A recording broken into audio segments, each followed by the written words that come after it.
it's Maja's first book, and she's really a great researcher and she knows what she's talking about there. It's really wonderful. So there are things about Hermetic thought that I didn't think about that Maja came up with, and some research on the history of some amazing stuff. So it's like, what is Hermetic thought?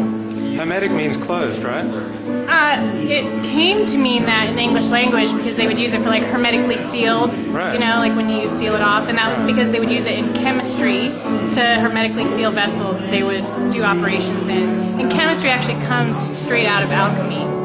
And the relationship is that Hermetic studies are alchemy because alchemy comes from Egypt. The name for Egypt used to be Chem, and the Arabs called it Al-Chemi, meaning from Egypt. And in Egypt, there was a dude named Hermes, and that's actually where Hermetic comes from, directly from Hermes, this god-like man. And I write about it in the book. It's hard to know who he is because people say he's a god, he's like a messiah, he's a dude, and he's like a lineage. Sort of like Jesus Christ. He's a lot like Jesus Christ, yeah, totally. He's just an avatar. And so it's a group of teachings. Hermetica is a group of teachings that are attributed to Hermes. Oh, yeah. You know, kind of like the Gospels are attributed to Jesus, but other people wrote them, and it's a little similar to that. So what role did Adam play in your book? Seriously.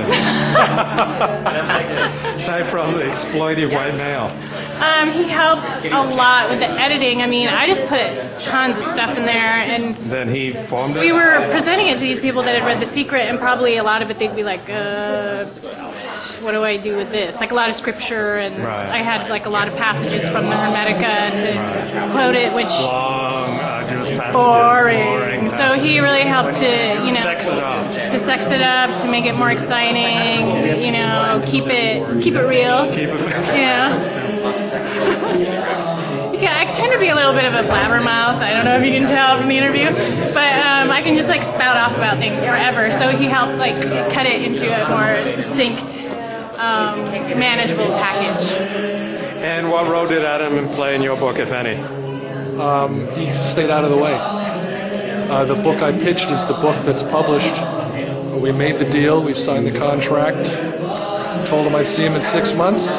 I delivered the manuscript. And that was. How many pages did he slash from your beloved manuscript? Adam is a writer's dream. He did not cut a syllable from my book. I said, you're a writer's He claims you dream. You didn't cut a syllable from my book. Is that true, Adam? There were probably a couple of syllables that could have been cut.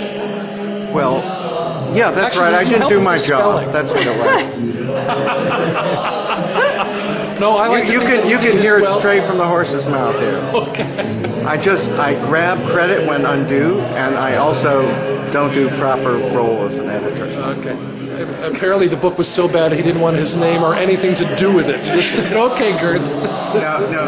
The fact is that book, went through the layout process, the design process was the most important aspect of that book. And went through it quite a bit, and went through a lot of big selection process because the size of the book and all these other publishing issues were. Now, I should add that Adam was so generous in allowing me to participate in the design process because I had a specific vision in my head, the way the book is laid out in certain chapters.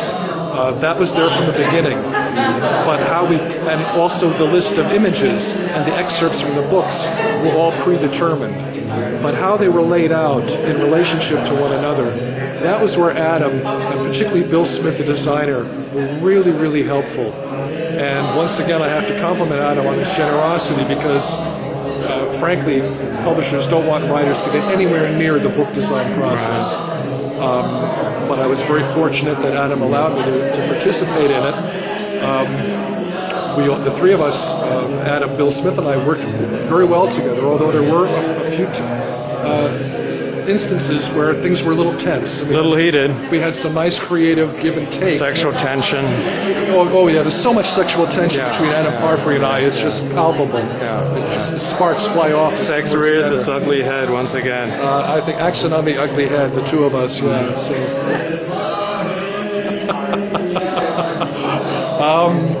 That came out the wrong way. I didn't realize that. Look, keep that in. Keep that in. No. It's real. We're keeping it real. So what surprised you by the process of writing and publishing your first book? It was very surprising because I'm a speaker. Like I lecture a lot. That's how I got into this. I gave a lot of lectures on alchemy in the beginning of my sort of occult endeavors. I'm actually trained in biochemistry. Like I have a degree in biochemistry. And I come from science, and then I started just looking into the history of where science comes from, and it's all, of course, occult and alchemy related. So I was lecturing, and then Adam, came to see one of my lectures and really liked it, and he was like, "Well, we should write some kind of book." And I had never written a book before, so the idea of doing it was a little daunting, just because I don't really think of myself as a writer, even though I've written lots of, Tracks. Yeah, exactly, and also scholarly papers and things like that. I have lots of scientific papers I've written on extracting berberine or, on fruit bats, things like that. But not like a book that would be easy. But you're blonde. I know, it's totally amazing, right? No, I have a question for you. Are you familiar with Athanasius Kircher? I am, actually, yes. That's so cool. This past year, I put together a collection of all the first editions of Athanasius Kircher. Wow. Not only of Kircher, but his associate Gaspar Schott. Yeah. And a couple of the scientists who were either sympathetic to Kircher or his antagonists. Oh, interesting. Which he had a lot of. Oh, yeah. What are you guys talking about? Athanasius Kircher, the last man to know everything. There was a time, Lou, when it was possible for one person to know everything that there was to know about the scientific world. Because, for instance, in the 17th century, when Athanasius Kircher lived, the sciences were not... they weren't reductionists. Exactly. They weren't reductionists, and the walls between the sciences were not as hard and firm. For instance, someone who studied astronomy would also study math. Someone who studied math would also study... did I say astronomy already? There's a good example of that, actually, because Schrödinger, where Schrödinger's cat comes from, he wrote a book called What is Life that was about his struggle to study biology, and he was literally not accepted into any universities to study biology because they were like, "You're a quantum physicist. You can't study in this field." And it's Schrödinger. So he was literally not allowed to study something in a cross-discipline. So it's really, it's a big deal. One of the cool things about Kircher is that he was a Jesuit. He was based in Rome, and he was the hub through which all the other scientists in Europe communicated through. He was an avid correspondent with every scientist in Europe at the time. They wrote to him, he wrote back to them. He was like the collector, Europe's collector of scientific knowledge. If you wanted to know something, you'd ask Kircher, and if he didn't know, he'd say, "Well, let me write to my friend so-and-so in Vienna, or in Warsaw, or something like that." And so there was this whole community of scientists.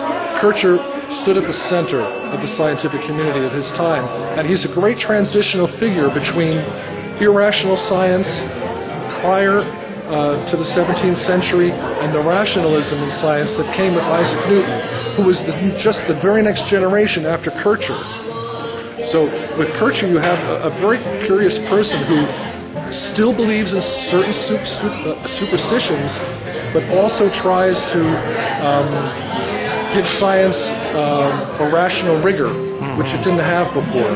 But because he's transitional, he still can't give up the old ways as much as he's fighting for the new ways. Well, and he inundated his works with his religion, too, and the Christian Hermeticism. Like, the Hermeticists, there was a whole bunch of Christian and Jewish Hermeticists, too, where they would, kind of interpose a lot of the different ideas with the ancient ideas. And so did Isaac Newton, actually, would interpose a lot of his religious beliefs into his science. And he studied alchemy a lot, That's too. true. Most people don't realize. He wasted the last half of his life, didn't he?